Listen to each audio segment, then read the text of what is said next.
नमस्कार, मैं धनंजय कुमार द नागरिक में आपका स्वागत है। साहित्य और दलित साहित्य की चौथी कड़ी में आज हमारे साथ हैं फिर से एक बार जगदीश्वर चतुर्वेदी सर। सर नमस्कार, आपका स्वागत है। आप जानते हैं कि जगदीश्वर चतुर्वेदी सर जो है वो कोलकाता यूनिवर्सिटी में हिंदी के हेड ऑफ द डिपार्टमेंट रहे, जवाहरलाल नेहरू विश्वविद्यालय के छात्र संघ के अध्यक्ष रहे, 80 से ज्यादा किताबें लिखी हैं, साहित्य, आलोचना, मीडिया, तमाम विषयों पर उन्होंने लिखा है और आज भी लगातार एक किसी युवा से ज्यादा सक्रिय है। और सर की प्रेरणा ही है कि हम जो है ये कार्यक्रम कर पा रहे हैं, और सर का बड़ा आशीर्वाद है कि वो लगातार साहित्य पर जो खास करके शुरुआत उन्होंने की है, दलित साहित्य को लेकर के 3 कड़ी दिखा चुके हैं। जो नए दर्शक हैं वो पीछे की कड़ी में जाकर के देख सकते हैं। साहित्य नाम से जो हमने पूरा बनाया है, साहित्य में जो है दलित साहित्य की आज चौथी कड़ी हम करने जा रहे हैं। सर, तीसरी कड़ी में हम दलित संवाद और दलित लेखन को लेकर के बात कर रहे थे, कम्युनिकेशन को लेकर के हमने बात की थी। आज सर वहां से आगे बढ़े हम। देखिए, मतलब संयोग की बात है कि हम दलित साहित्य को कम्युनिकेशन के तौर पर देखते हैं और ये देखते हैं कि दलित साहित्य नहीं है, वह लेखन है, राइटिंग। अभी क्या है कि अभी हम लोग उसे एक विधा के तौर पर देखते हैं, एक प्रवृत्ति के तौर पर देखते हैं। जैसे कहानी है, उपन्यास है, दलित कहानी, दलित उपन्यास, ये जो प्रवृत्तिगत लेखन है, प्रवृत्तिगत देखना है या जेनर की तरह देखना है, ये एक पुरानी पद्धति है। नई पद्धति है कि दलित जो कुछ भी लिखता है या लेखक जो कुछ भी लिखता है, XYZ। जैसे आप पत्रकार हैं, आपने बहुत सारे लेख लिखे हैं, आपने बहुत सारी फिल्म की स्क्रिप्ट लिखी है। अभी तक यह था कि फिल्म की स्क्रिप्ट हमारे साहित्य का हिस्सा नहीं थी। वो फिल्म में तो पढ़ाई जाएगी, लेकिन वो साहित्य का हिस्सा नहीं मानी जाती थी। जैसे गीत है, कविता है, वो साहित्य की पत्रिका में छप रही है, किसी साहित्यकार ने लिखी है, तो उसे हम साहित्य मानने के लिए तैयार थे। लेकिन अगर वो शैलेंद्र के गीत हैं तो सिनेमा के लिखे हैं उन्होंने, तो हम उसे साहित्य मानने के लिए तैयार नहीं थे। नहीं है। लेकिन एक नया चेंज है सारी दुनिया में, भारत में भी ये आया। मैं तो पिछले 30 साल से पढ़ा रहा हूं इस बात को कि साहित्य की कैटेगरी बढ़ेगी, घटेगी नहीं। साहित्य में वे तमाम विधाएं और वे फॉर्म शामिल हैं जो हमारे एक्सप्रेशन का हिस्सा हैं। उसमें व्हाट्सएप मैसेज भी है, उसमें ईमेल भी है, उसमें फिल्म स्क्रिप्ट भी है, उसमें अखबार में छपे हुए लेख भी हैं। वे लेख जो किसी अर्थशास्त्री ने लिखे हैं, वे लेख जो किसी हिस्टोरियन ने लिखे, वे हिंदी साहित्य का हिस्सा हैं, चूंकि वो हिंदी में लिखे गए। अभी तक यह था कि वो इतिहास का हिस्सा था, साहित्य का हिस्सा नहीं था। अब क्या है कि एक बड़ी कैटेगरी बनाई गई कि लेखन की कैटेगरी, जिसे हम लोग साहित्य कहते हैं, ऐसे आप लेखन कहते हैं, राइटिंग। उसी तरह जो दलित इतिहास पर किसी ने लिखा है, दलित की सोशियोलॉजी पे किसी ने लिखा है, दलित की ज्योग्राफी पे किसी ने लिखा है, दलित की बसावट पर किसी ने लिखा है। तो ये पहले ये था कि सोशल साइंस में अलग अलग विभागों में, विषयों में उसे वर्गीकृत करते थे, लेकिन अब ऐसा नहीं होता। अब वो सारी चीजें राइटिंग मान ली गई हैं। अब आप भी लेखक हो और मैं भी लेखक हूं। मैं किताब लिखता हूं, मैं ब्लॉग लिखता हूं, मैं पत्रिका में लिखता हूं, आप फिल्म स्क्रिप्ट लिखते हैं। लेकिन कल तक आप लेखन में आपकी जगह नहीं थी। आपकी फिल्म में तो जगह थी, लेकिन साहित्य में जगह नहीं थी। लेकिन आज आपकी साहित्य में जगह है। मसलन आप नागार्जुन की कविता को तो कविता मानते हैं, लेकिन शैलेंद्र की कविता को कविता नहीं मानते। वो फिल्मी गीत है। फिल्मी गीत का मतलब वो हल्की फुल्की चीज है, साहित्य गंभीर चीज है नहीं। वह भी उतना ही महत्वपूर्ण है जितना कि महत्वपूर्ण नागार्जुन का लेखन है। शैलेंद्र के गीत भी उतना ही महत्वपूर्ण है। मैत्रेयी पुष्पा की कहानी जितनी महत्वपूर्ण है, उतनी ही महत्वपूर्ण किसी लेखक की फिल्म स्क्रिप्ट के लिए लिखी गई कहानी भी है। ये जो प्रेस के साथ में जो कैटेगराइजेशन आया था, प्रिंट रेवोल्यूशन के साथ जो कैटेगराइजेशन आया था विधाओं का, तो हमने क्या किया कि जो मास मीडिया में जो विधाएं हैं उन्हें हमने अलग कर दिया और जो साहित्य में विधाएं हैं उन्हें अलग कर दिया। तो पहला जो नया जो चेंज है जिसे कायदे से दलित लेखकों को, साहित्यकारों को समझने की जरूरत है, वो ये कि अब दलित साहित्य सिर्फ साहित्य नहीं है, बल्कि वह लेखन है। आप ये भी कह सकते हैं वो दलित लेखन है। लेकिन आप जब जो ही आप दलित साहित्य कहते हैं तो आप फिर उसे 19वीं शताब्दी के पर्सपेक्टिव में ले जाते हैं। अब हम रहते हैं कंप्यूटर के युग में। तो कंप्यूटर के युग में आपका जो जेनर है वो और उसका दायरा वो पुनर्परिभाषित किया जाएगा। आज जब मैं दलित लेखन पर बात कर रहा हूं तो मेरे सामने समस्या ये है कि दलित लेखन में इतिहास भी शामिल है दलितों का, दलित लेखन में वो ज्योग्राफी भी शामिल है, दलित लेखन में जाति प्रथा भी शामिल है जो कि समाज विज्ञान का और इतिहास का हिस्सा है, पॉलिटिकल साइंस का हिस्सा है, लेकिन वो साहित्य का भी हिस्सा है। क्यों? अंबेडकर आते हैं ना, तो अंबेडकर ने तो साहित्य पे कोई आलोचना नहीं लिखी, लेकिन अंबेडकर तो साहित्य में आ गए क्योंकि दलित आ गया। ज्योतिबा फुले साहित्य में आ गए क्योंकि उन्होंने साहित्य भी लिखा था, सोशल रिफॉर्म भी किया था। तो आज की स्थिति में ये जो पैराडाइम शिफ्ट है हम लोग जिसे कहते हैं, एक बुनियादी आधार ही साहित्य का बदल गया है, क्योंकि साहित्य अब आता है हमारे पास कैसे? बाया कंप्यूटर। अब मैं जो कुछ भी लिखता पढ़ता हूं मैं कंप्यूटर के जरिए लिखता पढ़ता हूं।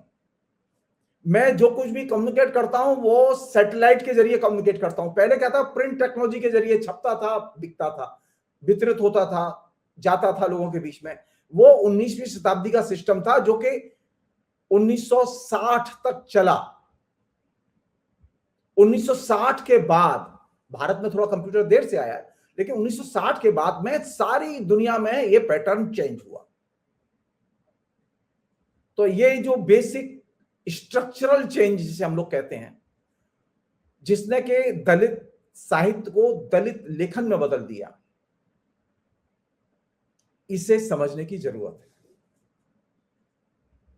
तो हमारे लिए ये जो जिसे कहें कि दलित का संदर्भ अब कंप्यूटर है।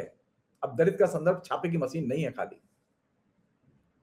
क्यों? आज की डेट में जो पढ़ा रहा हूं और जो पढ़ रहा हूं वो किसके जरिए पढ़ रहा हूं? मेरे पास एक किताब है, कहां से छपी है? वो कंप्यूटर के माध्यम से छपी है, वहां कंपोज की गई, वहां से वो तैयार की गई मैन्युस्क्रिप्ट। पहले वो मुद्रण की तकनीक थी अलग, अब सारी की सारी तकनीक जो है वो एक तरह से समाहित समायोजित कर ली गई है कंप्यूटर के अंदर। इसमें सिनेमा भी आ गया है, अभी रेडियो भी आ गया इसमें कैमरा भी आ गया, इसमें शब्द भी आ गए, सब चीज आ गई इसमें। कोई चीज बाहर नहीं है अभी कंप्यूटर के। अगर कोई और चीज नहीं आएगी तो उसे भी कंप्यूटर अपने अंदर समाहित कर लेगा। उसी तरह लेखन में सारी चीजें आ गई दलित की, उसका इतिहास भी आ गया, उसकी राजनीति भी आ गई, उसकी सोशियोलॉजी भी आ गई।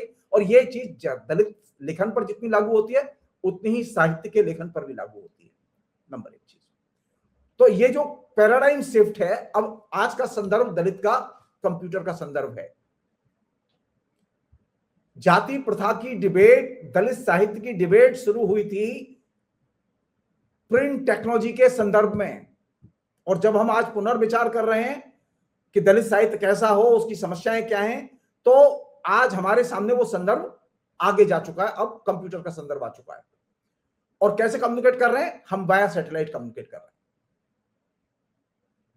तो ये दलित के साहित्य को, दलित के चरित्र को, दलित की आदतों को, दलित के संस्कारों को प्रभावित करने वाला एक बड़ा माध्यम है। मैं चाहूं या ना चाहूं, मैं मानूं या ना मानूं, आज एक सामान्य से मजदूर के पास में भी एक मोबाइल फोन है जिसके जरिए वो तमाम चीजें करता है। हो सकता है उसमें वीडियो ना हो, लेकिन वो कम्युनिकेट तो करता है मोबाइल के जरिए, और ये जो उसका कम्युनिकेशन है यही उसका पैराडाइम शिफ्ट है जिसे हमें समझने की जरूरत है। बहुत ही बेसिक चीज, जहां से कि होता क्या है कि दलित साहित्य में जितनी भी बातचीत है हमारे बीच में, उसमें ये जो उसका जो बृहत्तर संदर्भ है वो संदर्भ अभी दाखिल नहीं हुआ है कि कंप्यूटर के संदर्भ में, उपग्रह टेक्नोलॉजी के संदर्भ में दलित कैसा होगा। अभी तक हमारे यहां जितना भी पठन पाठन है, अध्ययन अध्यापन है, उसमें प्रिंट टेक्नोलॉजी का संदर्भ है।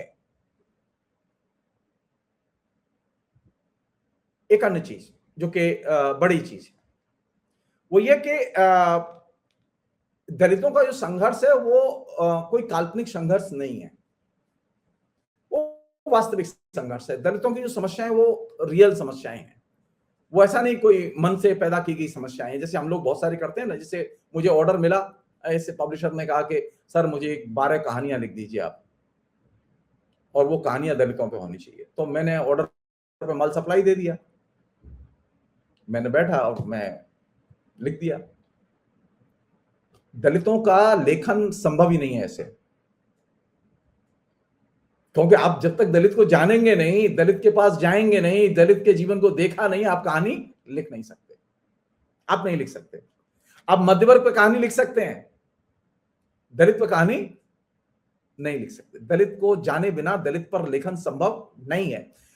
इसी अर्थ में ये एक तरह से उसके जो संघर्ष है, उसका जो रूप है वो एकदम रियल रूप है और रियल संघर्ष है उसके, इसलिए उसे हल्का करके नहीं देखना चाहिए। हो सकता है किसी लेखक की प्रस्तुति कम अच्छी हो, किसी की ज्यादा अच्छी हो, ये संभव है, लेकिन उसे हमें कम करके नहीं देखना चाहिए, उसकी खिल्ली नहीं उड़ानी चाहिए। अरे वो रद्दी कहानी लिखते हैं, अरे वो रद्दी उपन्यास लिखते हैं, अरे उनके यहाँ कोई प्रॉब्लम है ऐसी, ये कह के हल्का करने की जरूरत नहीं है। असल चीज यह है कि दो बहुत ही बड़ी घटनाएं घटी हैं इस बीच में। दलित साहित्य ने एक बड़ा काम किया है। अभी तक क्या था कि हम जब भी साहित्य में बात करते थे तो आंदोलन के संदर्भ में बात नहीं करते थे साहित्य पर।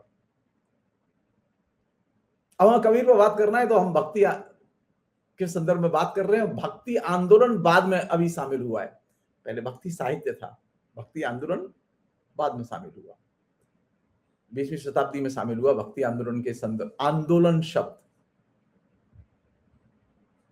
तो अब दलित साहित्य की समस्या यह है कि वहां आर्थिक राजनीतिक आंदोलन के संदर्भ में दलित साहित्य देखा जाता है, और जब हम ये कहेंगे कि दलित साहित्य का संबंध आंदोलन से है तो इसने एक नई समस्या को जन्म दिया कि अब हम साहित्य पर भी विचार करें तो आंदोलन के साथ उसके संबंध को लेकर देखें। बहुत सारा साहित्य लिखा जा रहा है हिंदी में, बहुत सारी कविता कहानी लिखी जा रही है, तो क्या हम उसे आंदोलन के संदर्भ में देखते हैं? नहीं देखते। हम सिर्फ ये देखते हैं वो किस ट्रेडिशन में आती है, वो प्रगतिशील कविता है, वो जनवादी कविता है, लेकिन जनवादी आंदोलन के साथ जोड़कर नहीं देखते, प्रगतिशील आंदोलन के साथ जोड़कर नहीं देखते। प्रगतिशील आंदोलन के साथ जोड़कर देखने का मतलब यह है कि आप मजदूर आंदोलन के साथ जोड़कर देखें। हमारे यहां मजदूर आंदोलन के साथ जोड़कर साहित्य देखने की आदत ही नहीं है प्रगतिशीलों में। क्यों? क्योंकि ज्यादातर जो प्रगतिशील आलोचक हैं उनको मजदूर आंदोलन का कोई ज्ञान नहीं है। मजदूर आंदोलन के ज्ञान का मतलब यह है कि पॉलिटिकल इकोनॉमी को जानना, राजनीतिक अर्थशास्त्र को जानना। आपको जान के आश्चर्य होगा कि हिंदी के जो गट्ठर भर के आलोचक हैं उनमें से किसी ने भी राजनीतिक अर्थशास्त्र पर नहीं लिखा, सिर्फ एक रामविलास शर्मा को छोड़ के। तो अब साहित्य समझ में कैसे आएगा? जब आप पॉलिटिकल इकोनॉमी नहीं जानते तो मजदूर समझ में नहीं आएगा, मजदूर की समस्या समझ में नहीं आएंगी। उसी तरह जब आप दलित साहित्य पर बात करेंगे तो दलित आंदोलन को देखना होगा, और दलित आंदोलन के साथ में जो पॉलिटिकल इकोनॉमी जुड़ी हुई है उसे देखना होगा। हमारे यहाँ जो दलित साहित्य पर जो विमर्श है, उस विमर्श की एक बहुत बड़ी सीमा है जो दलित आलोचकों ने, लेखकों ने चलाया, वो बहुत मूल्यवान है, मैं उसे कम करके नहीं देख रहा हूं, लेकिन उसकी एक सीमा है। वो सीमा यह है कि वह दलित जो अर्थशास्त्र है उसे वो नहीं जानते कि दलित का राजनीतिक अर्थशास्त्र क्या है। दलित उन्नति कर रहा है या दलित दुर्दशा में पड़ा हुआ है। तो उसका आर्थिक संदर्भ क्या है? इसके लिए जरूरी है कि मेरे पास में कैपिटलिज्म की एक अच्छी समझ हो। बिना पूंजीवाद की अच्छी समझ के मैं दलित के विकास और विनाश दोनों में से किसी को समझ नहीं सकता। तो हम लोग करते क्या है कि मुझे कहानी तो मालूम है, मैंने आत्मकथा लिखी है, मैंने उपन्यास लिखा है, लेकिन मुझे यह नहीं मालूम कि मायावती ने जो बजट बनाया उसमें की इकोनॉमी क्या है। हमें देखना तो होगा ना, मायावती आई हैं और दलित के नाम पर वोट पड़ा है, दलित आंदोलन की अभिव्यक्ति के तौर पर उन्हें देखा जाता है, तो हमें देखना होगा कि क्या दलित ओरिएंटेड बजट है। यह तब समझ में आएगी चीज जब आप पॉलिटिकल इकोनॉमी को जानते हो, राजनीतिक अर्थशास्त्र को जानते हो। तो हमारे यहां जो साहित्य का जो पक्ष है, ये एक तरह से शून्य पक्ष है, जिस पर के लेखक आलोचक दोनों ही ध्यान नहीं दे पाते। एक अन्य चीज जो कि बार बार होती है कि जाति विरोधी संघर्ष होने चाहिए। जाति विरोधी संघर्ष व्यावहारिक जीवन में कैसे राजनीति और अर्थनीति को प्रभावित करते हैं, उसे भी तो देखा जाना चाहिए। रिजर्वेशन एक उसका छोटा सा फॉर्म है कि आपने रिजर्वेशन की मांग की, रिजर्वेशन लागू कर दिया गया। लेकिन सवाल यह कि बजट क्या रिजर्वेशन के अनुकूल है? क्या बजट से जाति प्रथा को क्षति पहुंच रही है? मसलन एक बहुत छोटी सी बात कह रहा हूं मैं आपसे, और ये मेरी दलित आलोचकों और लेखकों से भी ये गुजारिश है कि उस पर ध्यान दें। हिंदी भाषी क्षेत्र में उत्तर भारत में दलितों की बहुत गंभीर समस्याएं, जाति प्रथा की बहुत समस्याएं, और आए दिन उनसे हम दो चार होते रहते हैं। हम लोग ये सोचें कि क्या ये जाति प्रथा की समस्या से मुक्त करने के लिए क्या उसका कोई आर्थिक पहलू भी है? क्या भूमि सुधार के बिना दलित की मुक्ति संभव है? तो भूमि सुधार पर तो आप बात ही नहीं करते। दलित लेखकों के लेखन में भूमि सुधार एक इशू है ही नहीं। तो बिना आर्थिक पक्ष के खाली सामाजिक पक्ष की व्याख्या करने से, चित्रण करने से दलित की पहचान ताकतवर नहीं बनती। दलित की पहचान ताकतवर तब बनती है जबकि वह उसके आर्थिक पक्ष की भी विवेचना करे। मुझे फिल्म अच्छी लगती है, मैं फिल्म देखना पसंद करता हूं, मुझे राज कपूर अच्छे लगते हैं, लेकिन मुझे यह तो पता होना चाहिए कि उसमें इकोनॉमी किस तरह की काम कर रही है। अगर मुझे राज कपूर को फिल्म के लिए हायर करना है तो मुझे उसका हैवी पेमेंट देना होगा, और हैवी जब पेमेंट देना होगा तो मुझे ये देखना होगा क्या मैं उसके सर्कुलेशन से, उसके वितरण से मैं वो पेमेंट निकाल पाऊंगा। खाली राज कपूर की फिल्म और राज कपूर की कहानी इससे बात बनने वाली नहीं है। मुझे फिल्म की इकोनॉमी का भी ज्ञान होना चाहिए। मुझे तब पता चलेगा कि वहां एक्चुअल में प्रॉब्लम क्या है। उसी तरह साहित्य में भी ये जो सामाजिक राजनीतिक पहलू तो हम जानते हैं दलित का, लेकिन दलित का एक आर्थिक पहलू भी है जो कि दलित विवेचन से एकदम गायब है, एकदम गायब है। मसलन मुझे ये जानना है, सामान्य सी चीज है कि मुझे ऐसे 10 अच्छे निबंध चाहिए,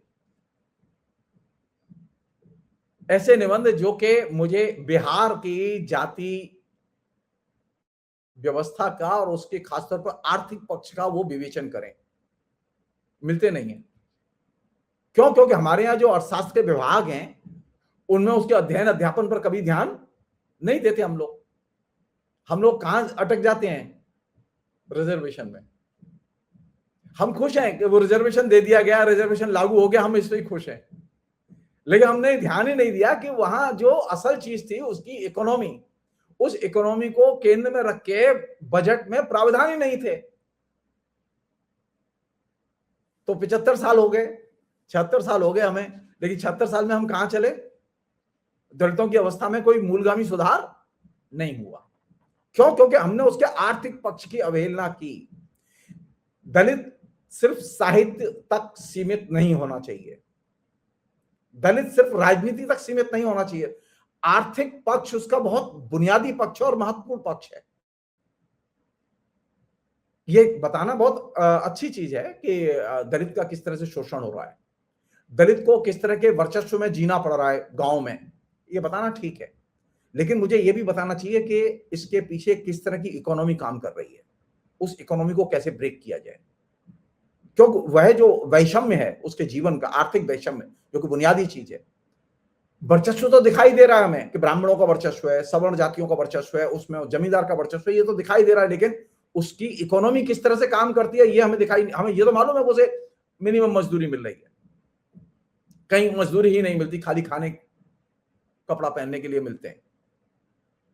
तो वैसी स्थिति में मेरे पास में जो दलित है वो दलित आर्थिक विवेचना से रहित दलित है साहित्य में, और ये एक उसका सबसे कमजोर पक्ष है। एक अन्य चीज है वो ये कि ये जो दलित साहित्य, इसकी कोई भी डिबेट जाति प्रथा के बिना संभव नहीं है। अब एक छोटा सा दिक्कत है, जाति प्रथा रहेगी, अभी है, और अभी इसके जाने की कोई संभावना मुझे तो अभी हाल फिलहाल के 10-5 वर्ष में नजर नहीं आती। एक व्यक्ति जो पढ़ता है, लिखता है, बड़ा होता है, वो दलित था, एकदम बैकवर्ड इलाके में पैदा हुआ, बहुत ही असामान्य परिस्थितियों में पैदा हुआ, बहुत ही कष्ट से बड़ा हुआ, और फिर वो लेक्चरर, रीडर, प्रोफेसर बना, या फिर वो आईएएस ऑफिसर बना, या आईपीएस ऑफिसर बना, या सरकारी कर्मचारी बना। सवाल यह है कि वो उसकी स्थिति बदली कि नहीं बदली, जिसे हम लोग कहते हैं ट्रांसफॉर्मेशन, उसके रूपांतरण हुआ कि नहीं हुआ।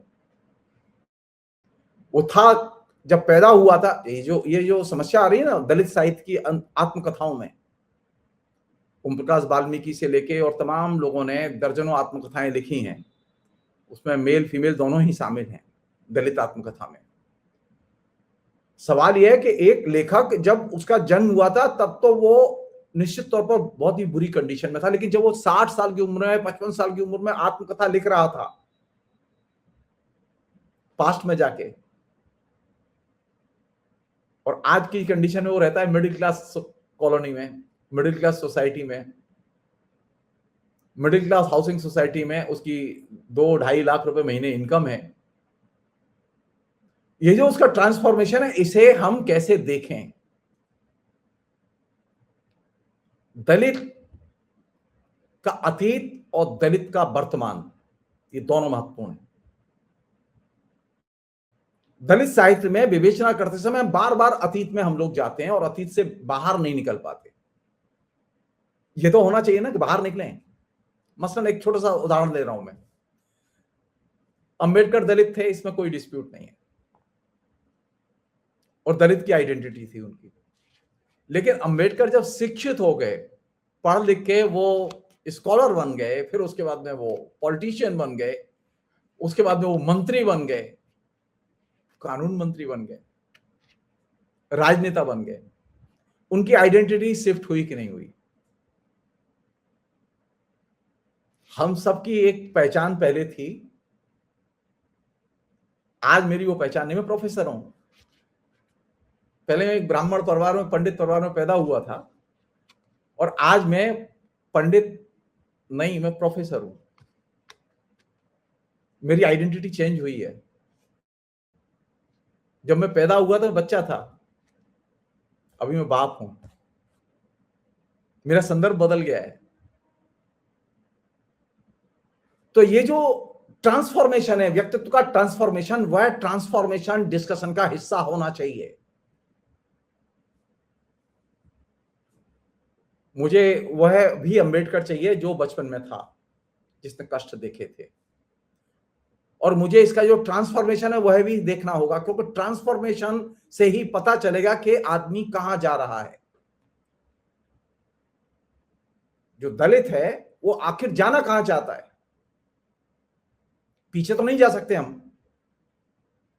हाँ, जब हम चलते हैं मसलन, तो हम दोनों पैर का इस्तेमाल करते हैं, एक कदम आगे और एक कदम पीछे, तभी तो आगे जाते हैं। हम दोनों ही कदम आगे नहीं ले जाते। अगर दोनों कदम आगे ले जाएं तो चल ही नहीं पाएंगे, गिर जाएंगे।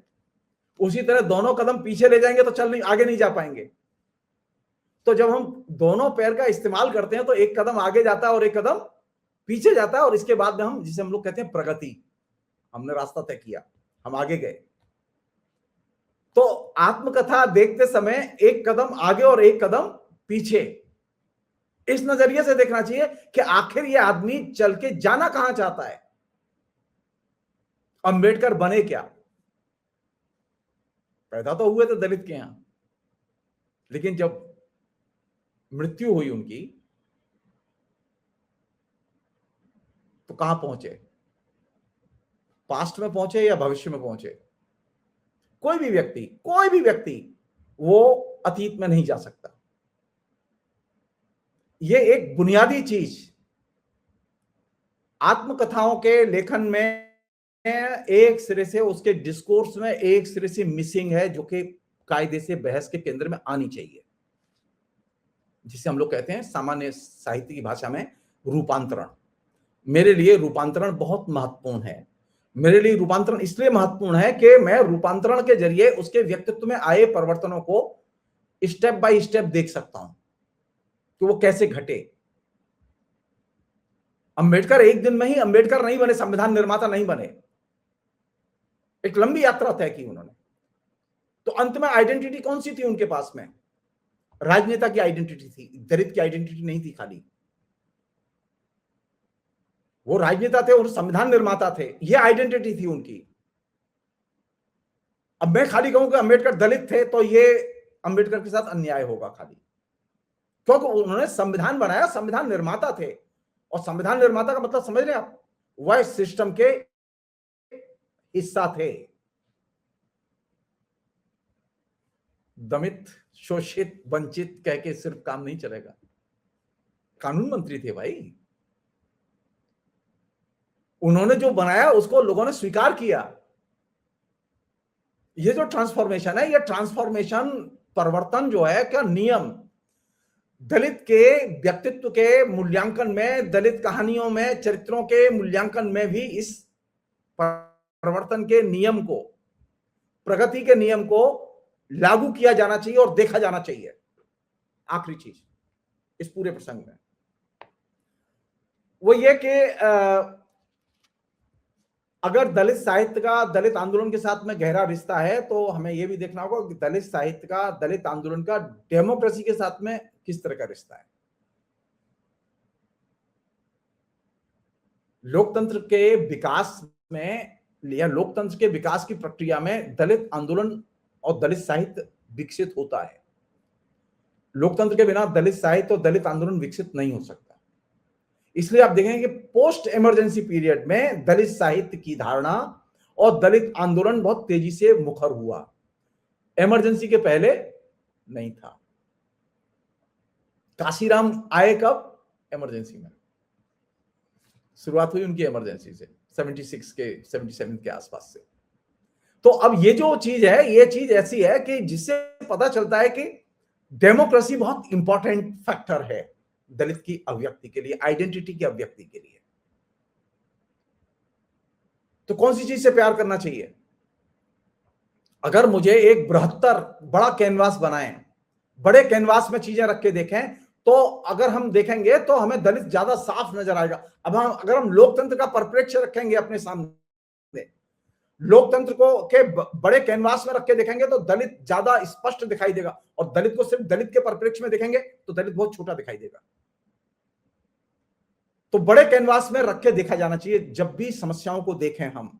और भारत में खासतौर पर लोकतंत्र एक बड़ा कैनवास खड़ा करता है, जिस कैनवास में रख के देखा जाना चाहिए।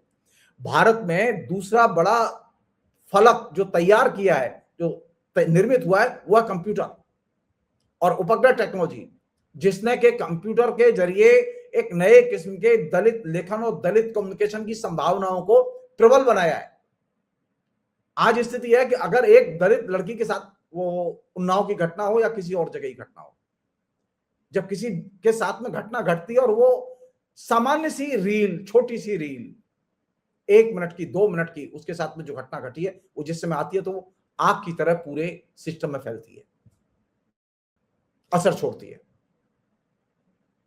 पहले तो ऐसी कोई व्यवस्था नहीं थी मेरे पास में कम्युनिकेशन की। दलित का उत्पीड़न वो तेजी से, उसमें स्त्री भी आती है, अगर इस स्त्री का उत्पीड़न तेजी जो ही एक्सप्रेस किया जाएगा, बताया जाएगा, तो वो फैल जाएगा।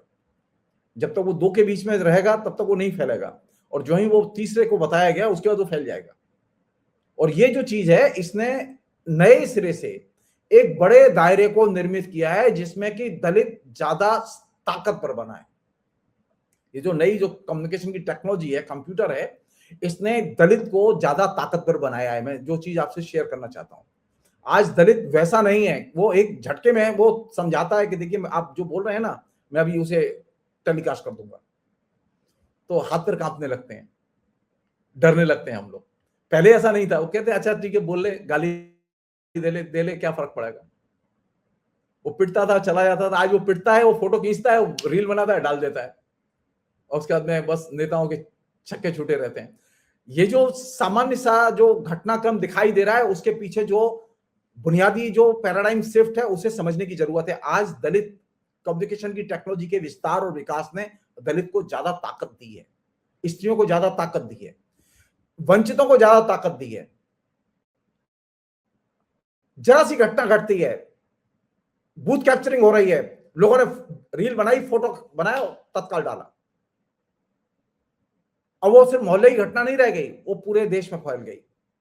ये जो चीज है, इसने क्या किया कि ये जो तमाम किस्म के स्ट्रगल, सप्रेशन, वर्चस्व के रूप जो हम लोग झेलते हैं और झेलते रहे हैं, वे तेजी से कम्युनिकेट होने लगे हैं। और ये एक तरह से एक नए किस्म का संवाद, नए किस्म का एडजस्टमेंट और नए किस्म की संभावनाओं को इसने पैदा किया है। और इसने जो अंत में ये कहूंगा कि दलित की लड़ाई सिर्फ दलित की लड़ाई नहीं है। दलित की लड़ाई को अगर सिर्फ दलित की लड़ाई के तौर पर देखा जाएगा तो ये एक तरह से उसका छोटा फलक बनाना होगा। दलित की लड़ाई एक बड़ी लड़ाई है जो कि लोकतंत्र की लड़ाई से अभिन्न रूप से जुड़ी हुई है। दलित साहित्य, उसका विकास, साहित्य की अभिरुचि और उनके विकास से जुड़ा हुआ है। अब साहित्य की अभिरुचि तो घट रही है, तो दलित साहित्य की अभिरुचि बढ़ेगी? नहीं, कभी नहीं। अगर साहित्य में बिक्रियां नहीं हो रही हैं तो दलित साहित्य की भी बिक्री नहीं होगी। जब आपके यहां प्रेमचंद की मुश्किल से अब तक 1 लाख कॉपी नहीं बिकी कहानियों की,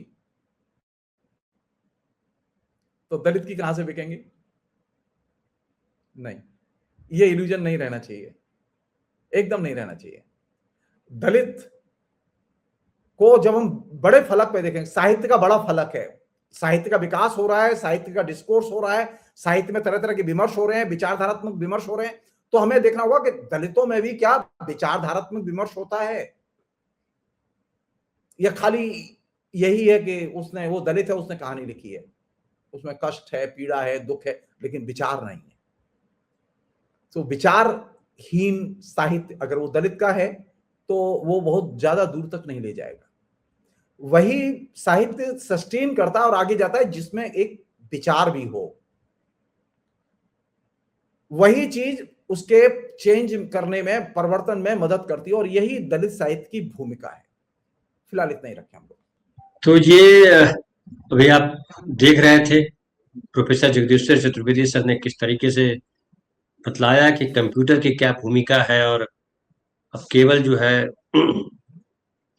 उस माध्यम से जब तक उसका राजनैतिक आर्थिक पक्ष को नहीं देखेंगे, जब तक उसको नहीं समझेंगे, तब तक दलित साहित्य और दलित जीवन को समझना आसान नहीं है। तो उसका एक बहुत महत्वपूर्ण आयाम आज सर ने खोला है। कैसा लगा एपिसोड आप जरूर बताएंगे, और फिर हम अगले दिन हम इसी समय फिर हम अगली कड़ी पर बात करेंगे सर से। सर नमस्कार, धन्यवाद आपका, बहुत बहुत आभार।